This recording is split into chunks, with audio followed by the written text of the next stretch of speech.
comes to you. Sorry for the terrible pun. And now, finally, thanks to the offices of the good officers of the railways, I think, we do have my special guest for this afternoon. Welcome, Caroline Palmer. Nice to see you after, however many years. So we were talking about, I alerted the listeners just a little bit by talking about raising the bar for management leadership, but I didn't tell them how bar was spelt, and bar is spelt a little differently. So let's kick off with, who are you and what's it got to do with a bar? Hi, it's really good to see you again too. So my name's Caroline Palmer, as you said, and yeah, the company is called, you have to say it right, Raising the Bar. Wow, yes. And for the benefit of the listeners, in fact, it is a very auditory name, isn't it, Raising the Bar? So the reason is because, quite simply, in 4 words, what we do is team building with sheep, which can lead to all sorts of, I guess, pictures in one's mind. What we basically do is we engage corporate teams to come along and herd sheep and see what lessons they can learn from it. And whilst at the base of it, it is great fun, there are some real lessons to be learned, and it's very interesting to see how they act together. So how did this all start? I mean, I've had a look at the website, but the listeners obviously can't be looking at the website. How did it all start? When did it all start? Well, it was a completely accidental business, if you like. My partner is in fact a shepherd. He remains a shepherd, and he was meeting a few years ago, 7 or 8 years ago, with a guy who was starting up a youth charity. And this youth charity is called Inner Flame. It's all about releasing the inner potential of youngsters, city-based youngsters mainly. And they needed a team building activity as a start of one of their courses. And Chris, just off the cuff, suggested bringing these kids down to the farm, running around after the sheep, get some fresh air in the lungs, sit them down and teach something afterwards. And that's all he said. Thought that was the end of it. But in actual fact, they said, that sounds a great idea. What have you got in mind? At which point he had to come up with the idea of perhaps herding sheep and working together to herd the sheep, and seeing how that would help with their confidence levels, communication skills, etc. So he did that completely voluntarily for this charity for 2 or 3 years. In fact, we still do that a few times a year for this charity and for other youth charities too.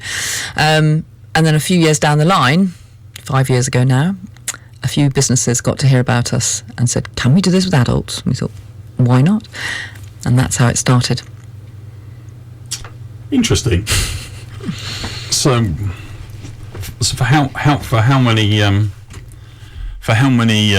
years have you actually been doing the management stuff then, as opposed to the stuff with the youngsters or whoever Inner Flame actually do it with?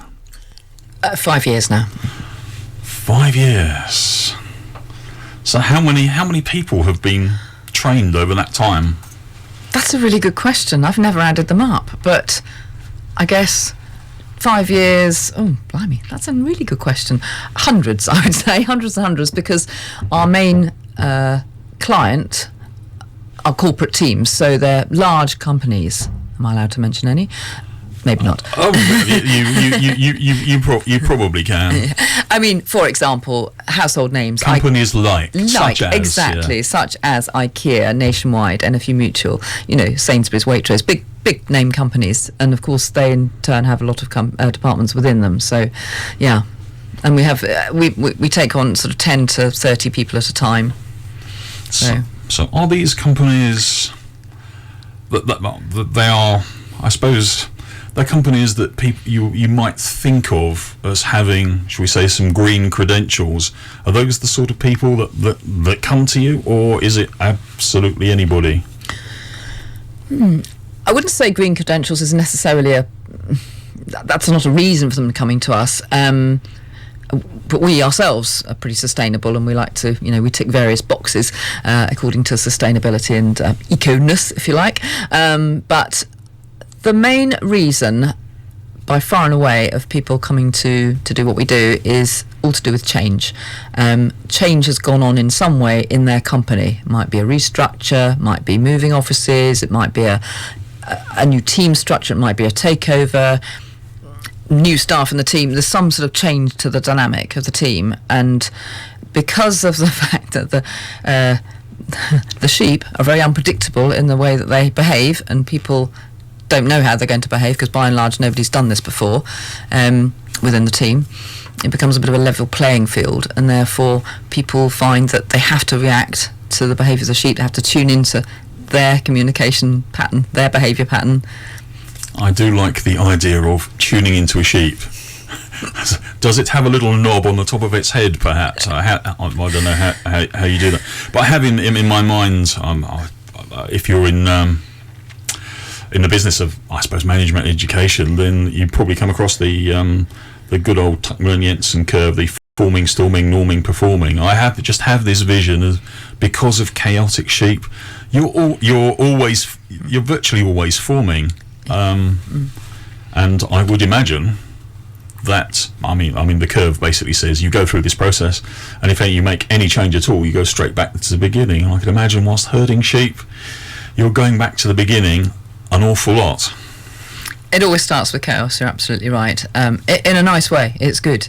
People get out there, and there's two reactions when they immediately get into the field. They either get into a cluster and start planning right away, and they tend to be the kind of detail people, or the people from sort of very analytical type departments, so IT typically, accountancy, insurance, those sort of things, whereas others will go straight out in the field and just go for it. So, and we have these two different reactions. And kids, when we do it with kids, because we still do it with them occasionally, they don't do any of this planning malarkey. They just go straight out there, get out there, let's have a laugh, let's see what happens. And then after a little while, they'll calm down and start thinking, perhaps we need to put a plan together. But, it doesn't really matter which way they do it. At the end of the day, we ensure they succeed. So if somebody comes along to one of these, well, first of all, where do you do them?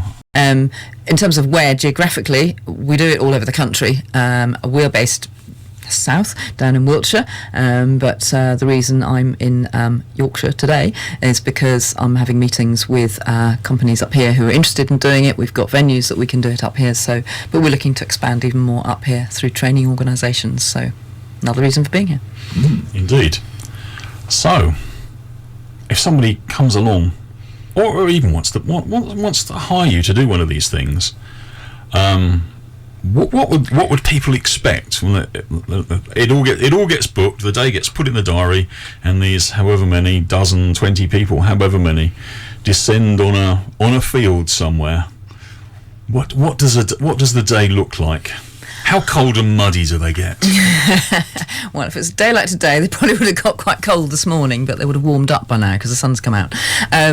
It's interesting, actually, because I only had somebody the other day say, so what happens if it rains? Can we postpone? I said, well, you can, but it'll cost you. No, you do it in any... We operate all year round. It's just the clients that sometimes don't want to operate all year round. So as far as we're concerned, there's no such thing as bad weather. It's just inappropriate clothing. And we just say put another layer on, So we can do it all year round. We've been very lucky. We always do a metaphoric sort of virtual sun dance in our heads before we set out. We've only had 2 days in 5 years, which have been utterly grim and wet, I have to say. But what happens is, without betraying too many secrets, but the rough structure to the day or the half day or whatever is that we'll gather them together, usually it depends, either in a sort of rural conference centre meeting room, or it'll be in a barn, literally. But either way, we'll show them a video, either out of the back of the Land Rover or in a meeting room, which will show them a little bit about how the professionals do it, as in a shepherd and a dog, and how they will do it. So we'll show some sort of championship the elite performers doing One man and his dog, absolutely. And so the narrator, who's the shepherd on the day, he'll actually be giving an awful lot of clues as to what they need to learn in order to do the exercise. Whether they pick up on that is up to them, really. And how do organisations actually gauge whether it's been successful, and have anybody come back and say, "Oh, that was a waste of time. I hate sheep."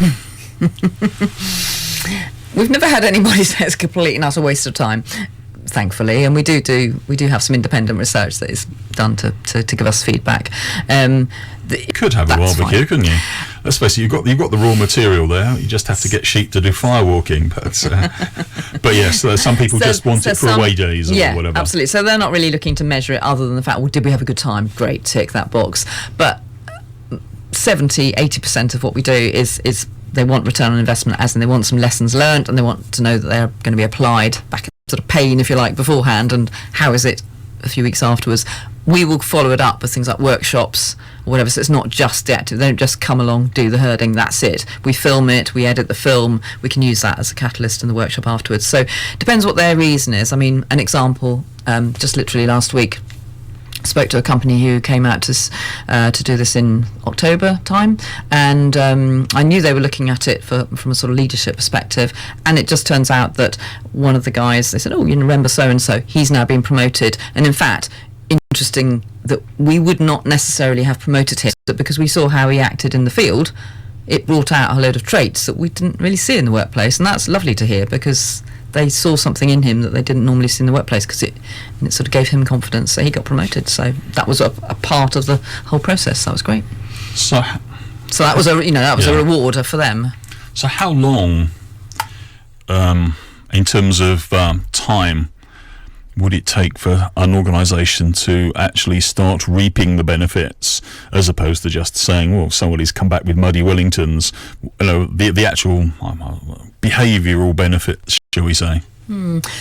It varies depending on what sort of result they're looking for, but I would say on average it could possibly be sort of 6 months or so, because it takes a little while for some of those things to settle in. Do you know what I mean? And whilst we'll go back to them before those 6 months, we'll sort of keep in touch with them, and but more often than not, it's a few months down the line that we then hear, "Oh yes, this is what's happened," and yeah.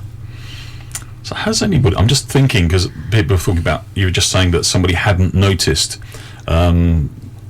these traits that somebody had, they were brought to the fore. Has anybody ever used that for something like as an assessment centre? You know, you get these... We would like to get into. We've certainly said on our website that it can be used in an assessment centre, certainly because people have suggested, like you're doing, that it could be used as an assessment centre. Has anybody actually used it? The closest I would say we got is IKEA, who have been out for quite a few times, and they tend to bring a whole raft of people out for several days in a row, and they bring different teams out, and it's not that they're already there, so it's not an assessment centre in the true sense of the word, but they are assessing the staff from a point of view of looking at leadership potential. So it's a sort of an internal assessment centre, if that makes sense. Is sort of graduate come management training schemes, if you like, within companies to say, well, look, you know, they all go through these various programmes. This could be a part of it to help assess, you know, whether or not either they're going to be applicable to the training scheme in the first place, or once they're there to then develop those team skills. One of the things actually I was mentioning, because I have a section on this show called On the Box, and the box is a soapbox. I get on the soapbox and have a little bit of a rant, and today we're actually talking about the public sector, in particular the NHS and midwives, and also the police service, and those are two major organisations with huge change things. Have they come to you at all? Has anybody come to you and said, "We're having trouble with change"? Public sector, we don't proactively go after public sector. The reason being that whilst we know that what we do is very credible and you will get a return on investment, if the media, in the broader sense of the word, got, you know, sort of heard about it, you can imagine what they would say, and they would just make a laugh. And then, of course, the taxpayer saying, "What's going on? Wasting our money, running around after sheep." Having said that, yes, we have been approached. We've been approached by people from NHS, police, councils. We've done quotes for them. It's never come to anything, and that doesn't surprise me at all. So we don't proactively go for it. But yeah, I totally agree. They absolutely could do with it, but I'm not sure that it will ever actually happen. It's very similar to some of the stuff that I do, trying to make people think differently, and people, we get a lot of, shall we say, tire kickers. They want to know what the cost is and everything, but when they go back to their bosses, they're really, really not going to bite the bullet. So the other thing I was that's just going through my head, because I've been thinking about turning some of the stuff I do into sort of NVQ type courses or something.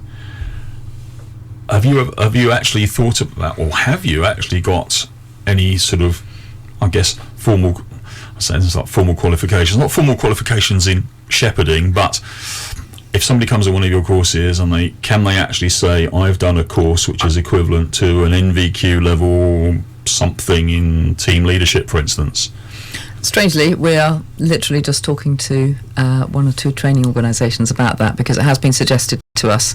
It hadn't crossed our mind, to be honest, because it's just wasn't a field, that is our expertise, so we need to have some experts to help us do that. But actually there are companies that can help us formulate that, so yeah, if that's something that could help companies, then absolutely we're for it. So we are actually in discussions with a couple of training organisations about that. And of course there's umpteen pounds worth of fund. It actually gives you access to people with student grants and things like that, so yeah. Now, the only reason I say that is slight plug for myself here. I'm actually currently doing a NVQ assessors course, but hey, but yeah, that those sorts of things everything is being turned into something that can be assessed in the workplace, and of course it's an easy way to get people. And of course the fact I did remember you just mentioned it, your website, that there's cameras strapped to all sorts of things. And one of the things is, of course, is video evidence. So it will make it very, very easy to assess as well. That's right. So so you've been thinking about that's good. So what length of time can people actually come and do these things for? I mean, there's short programs, longer programs. What have you got? Everything from multiple day to a half day, to be honest. We even do a 90-minute fun version, but that's not really for corporate clients. That's more for private things, which we do very locally. More for radio listeners. If you're listening out there in Radioland, taxi drivers and other people, come and herd sheep. I was talking with somebody this morning, and they're interested in doing one of our sort of multiple day programs. So we call them Lamb, ewe and ram, depending on the size of the program. The ram program is the longest, and it's totally tailored, and they would do it almost in like a sort of sandwich. So they do a bit of internal work first, personality profiling, for example. Lamb sandwich. Yeah. Then they'll come out and do a bit of sheep herding. There'll be a bit of facilitation. There'll be a video edit made. Then we'll do a workshop, and then they'll come back and do a bit more sheep herding. So that is a modular program that could take place over sort of three days. So it's not all sheep herding, clearly. It's a mixture of things, but they can just come out and do a half-day sheep herding, and that's it. Excellent. I almost want to come and do one of these things now. But you mentioned before that there is a basis for this, and I noticed on your website you were just in case anybody is listening in, hoping to do a bit of raising the bar. How